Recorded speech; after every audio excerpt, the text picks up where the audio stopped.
Hi, welcome to Money Confidence. I'm Crystal Oculee, the Chief Financial Strategist here at Confidence Wealth, and every week I try to bring a topic to you that's talked about and that it's important, and hopefully something that'll inspire you to motivate you to do some of the things that you've been delaying. So this week, I would say, think about it, we're somewhat in the middle of January, and what we have been talking about to a lot of our clients are the resolution, whatever that resolution may have been.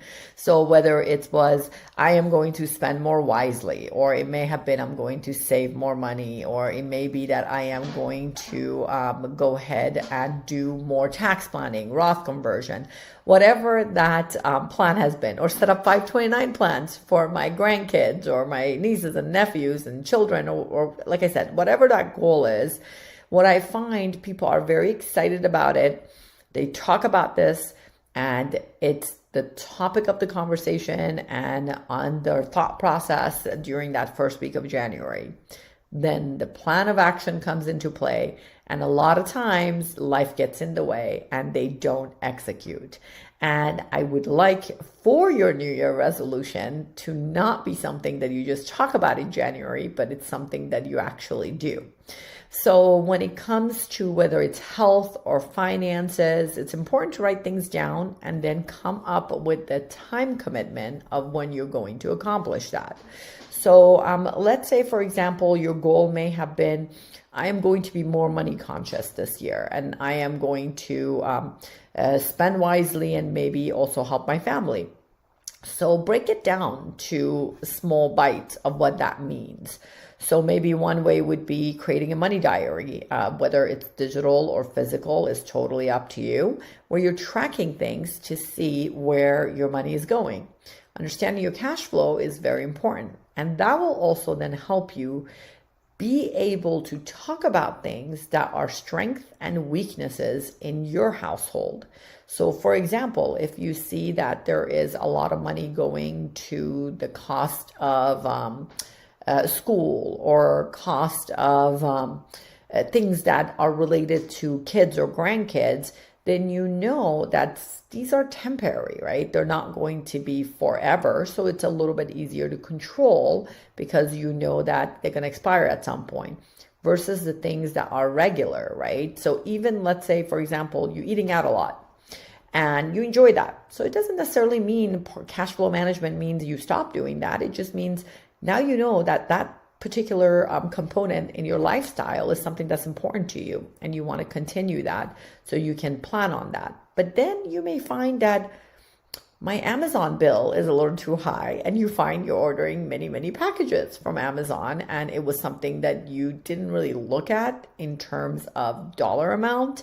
So then that's where those are the things you can trim down and look and say, am I really spending wisely on these types of things that are not things that I need, or things that are they really truly things that I want? Because there are sometimes that I've noticed that with people, they get bored and they're like on their phone and they think of a product, something advertises to them and they're like, well, this sounds good. This is interesting. I'm going to order this from Amazon. And then the package comes and it sits on the side and you open it, you may use it once or twice and then you're not using it again. So I think that would be a good way.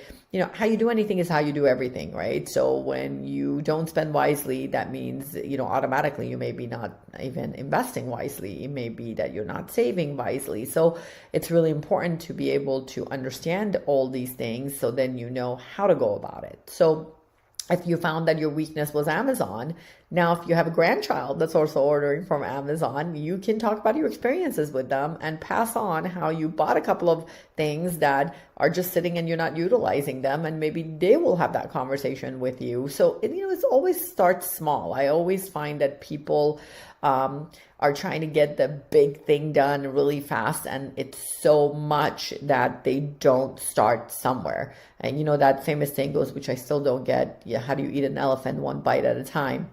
Although I absolutely don't understand why anybody want to eat an elephant, but that's kind of like the same thing, right? So if the goal is you want to understand your cash flow management, and you want to know what you're spending for the year, you got to start with the week. Then you got to start with the month. That adds to the quarterly. And then you look at it annually and you see what's going on. And understanding your cash flow will truly help you set a good pace for the year, because it'll help you understand what other areas you can spend your money wisely on, such as, let's say, tax planning. Maybe you can utilize some money to do Roth conversions along the way.